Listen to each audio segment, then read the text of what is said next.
Humans for centuries have been obsessed with love stories and a what if scenario where two lovers were separated by circumstances or death. We also love to see stories where the ending is in another life. They'd be happy together in another life. This is a concept that most of us gain attention from the audience if done right. Because we as humans relate too much to the fact that things cannot remain constant in life, and that there's a certain beautiful melancholy in that for which we love pieces of media who can reproduce that feeling. I came across two movies and one drama back to back coincidentally, which all talk about this what if scenario. All these stories showcase us stories of people that could have been lovers or were like soulmates but got separated due to circumstances and ended up marrying someone else. And I thought this concept and the stories are very well made, enough to analyze in depth. So, obviously, the video will entail spoilers for those of you who have not watched these movies and this drama.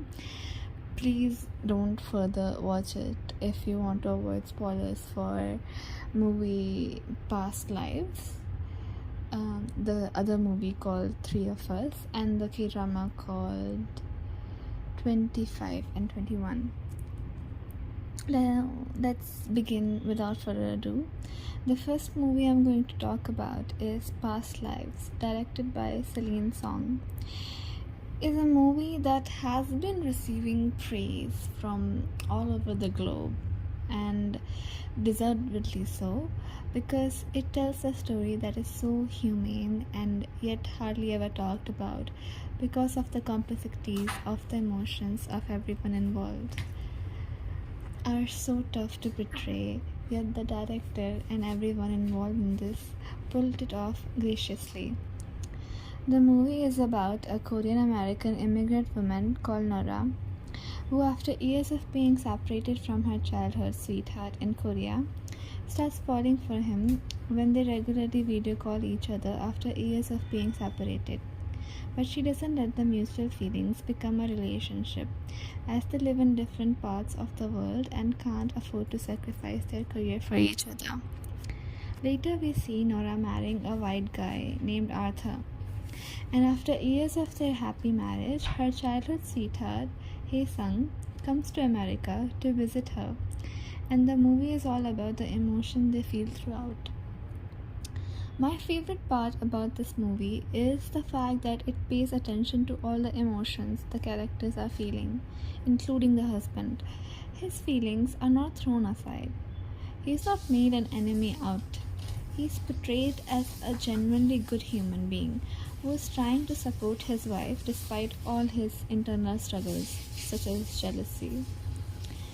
The movie romanticizes the idea of Nora and Hae Sung's connection, but it also talks about how a soulful connection is not always enough for a relationship.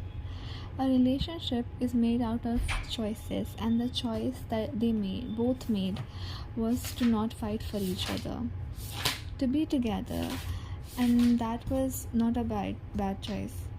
What they had was beautiful, but simultaneously, it could be a good thing it did not last forever, because Nora found someone else, and I believe Hae Sung will also too. Three of Us.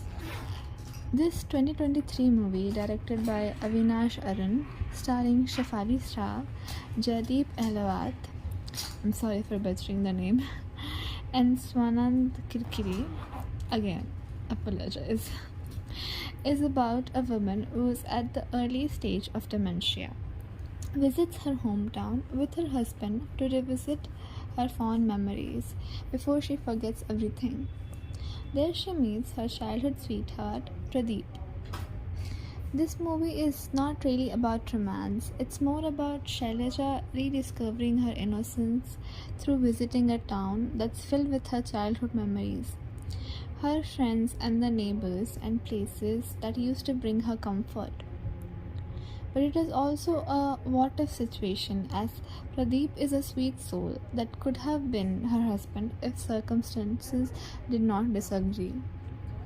In this movie, though, there is no regret scene in either of them. It could have been beautiful, but what they have now is also beautiful and precious. It's calm.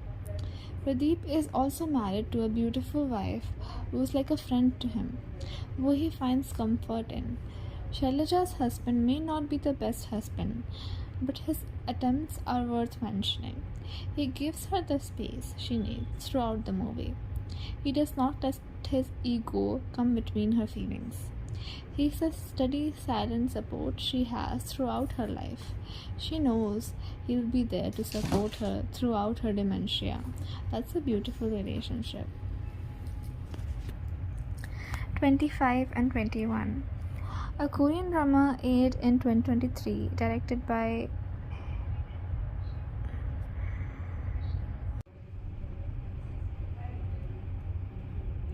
Jung Ji-hyun and Kim Song-hoo, starring Kim Tae-ri, Nam Jo-hyuk, Bona, Choi Hyun-wook, Lee Jo-myung, and So Jae-hee. This is one of the most popular K-dramas, and for the longest time I did not watch it because I assumed it was overhyped. Until I did, because of a challenge and because my mom was begging me to at least try watching it, and I get it.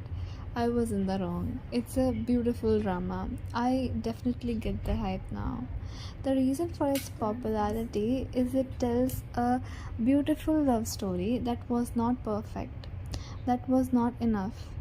It's about a young high school athlete meeting a college dropout because his family recently went bankrupt due to economic crisis in Korea.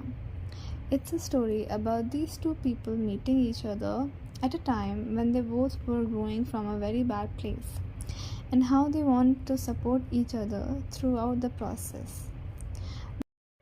Hee-do begins her journey when she is not sure about being the best, yet she is resilient. Yejin knows nothing about journalism, but he starts from zero and gains experience to bring back his family after 11 years of hard work.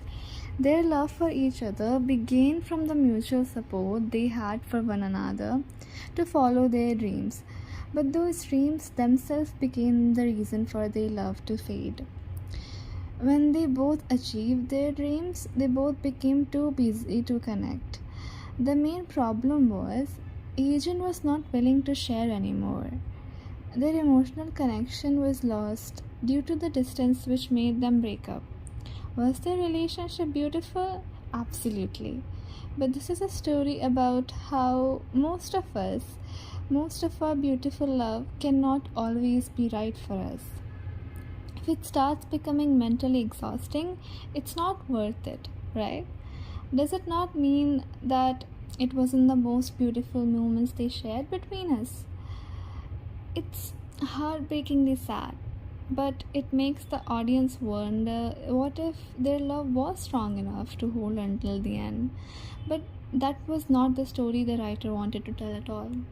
Sure, it lasts in some cases, just not in theirs. What I did not like in the story was how Hee-do's actual husband was never shown. Probably the writer was scared of the comparison that will happen, that he can never win against Yejin, which is true. But so much for saying he's not the right one and then not showing us the right choice was a bit frustrating. Overall, though, I really love the drama. But I hated the fact that they tried to hint us that Yejin still has not moved on. I want him to be happy with his own family, not some lonesome lover old man.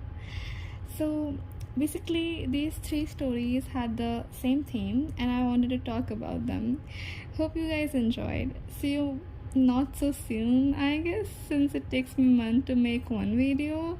I'm so sorry, I'm a college student. Bye.